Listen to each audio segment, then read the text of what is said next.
pada tanggal 8 Oktober 1879 di Pasuruan lahir Ernest François Eugene Dausdekker. Ernest Dausdekker lahir dari hubungan cinta Auguste Henry Edward Dausdekker dan Louisa Margaretha Newman. Ernest ini dibesarkan di Pasuruan, berbeda tentu dengan Multatuli, tapi punya sifat-sifat yang sama rupanya keluarga ini, ya, yaitu ada jiwa kepejuangan dan juga cinta kepada rakyat pribumi, ya. Sekaligus juga kalau mau ditarik lebih jauh itu anti penjajahan. Sampai pertengahan abad ke-20, kebijakan pemerintah Hindia Belanda dalam menangani tanah jajahannya tetap menampilkan wajah ganda. Strata masyarakat yang syarat diskriminasi tetap dipertahankan.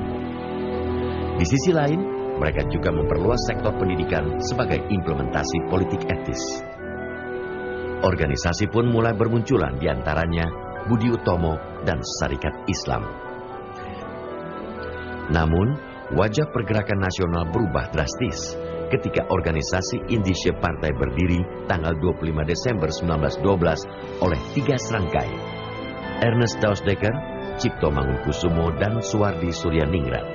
Yang menamakan dirinya partai politik menuju ke arah Indonesia merdeka lepas dari Nederland.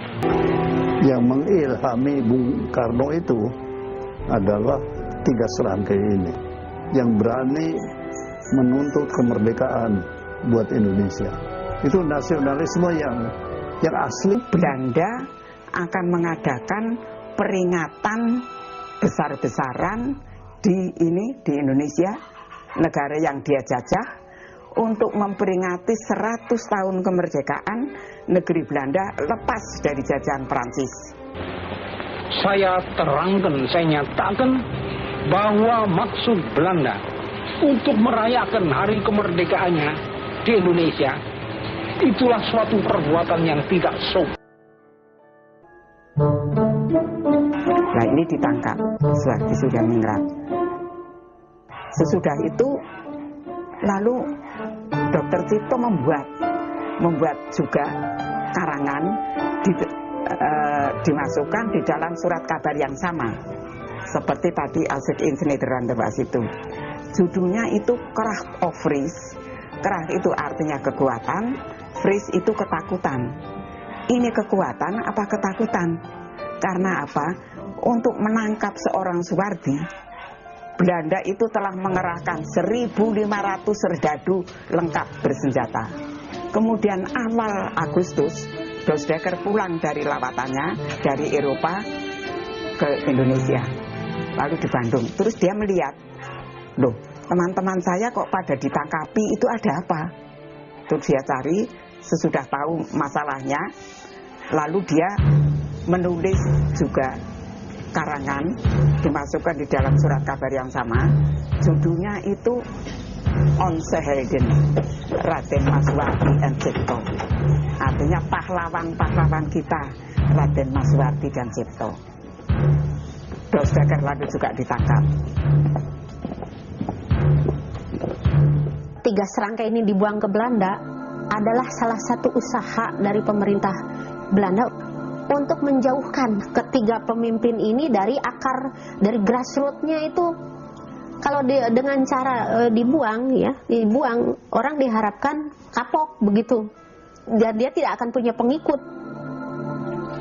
Dengan hukum buang ini, 3 serangkai merupakan tokoh nasional pertama yang merasakan hukuman exorbitante rechten dari pemerintah kolonial Belanda. Gubernur Jenderal Hindia Belanda Edinburgh tahun 1913 membubarkan Indische Partai. Untuk mencapai ini, masyarakat yang adil tidak cukup dengan politik saja, mesti harus melalui pendidikan juga. Pendidikan itu penting.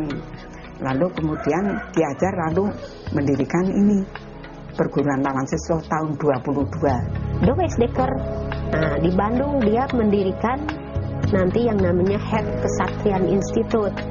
Ya, karena dia pikir ini mungkin pendidikanlah salah satu cara untuk menyiapkan SDM, untuk menyiapkan Indonesia merdeka itu. Ya, Dan Dr. Cipto kita tahu dia tetap berada di jalur politik, bahkan berjuang melalui Potsrat. Inilah gedung sekolah menengah pertama Negeri 1 yang terletak di Jalan Kesatriaan, Bandung. Tiada yang menduga, lebih dari 80 tahun lalu, Insinyur Soekarno pernah menjadi bagian tak terpisah dari bangunan ini yang dulu bernama Kesatrian Institute. Dia ketika itu sedang menerangkan mengenai imperialisme. Kebetulan sih ada inspektur yang mendengarkan duduk di belakang, ya di bangku belakang. Lalu apa yang dikatakan oleh Bung Karno itu, dia mengatakan ini negeri Belanda ini adalah kolonialisme yang terkutuk. Wah, sambil menggebrak meja.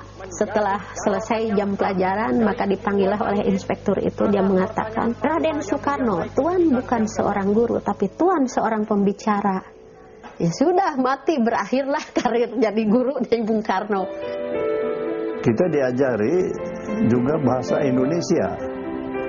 Ya, satu-satunya sekolah Belanda yang mengajar bahasa Indonesia.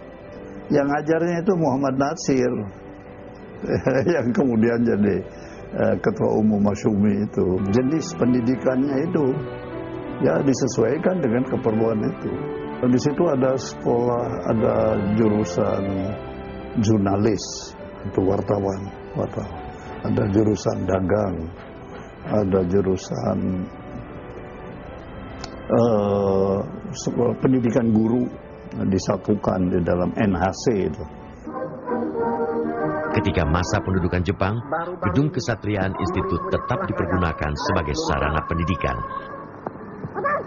Namun lebih berkiblat pada tradisi dan budaya negeri matahari terbit.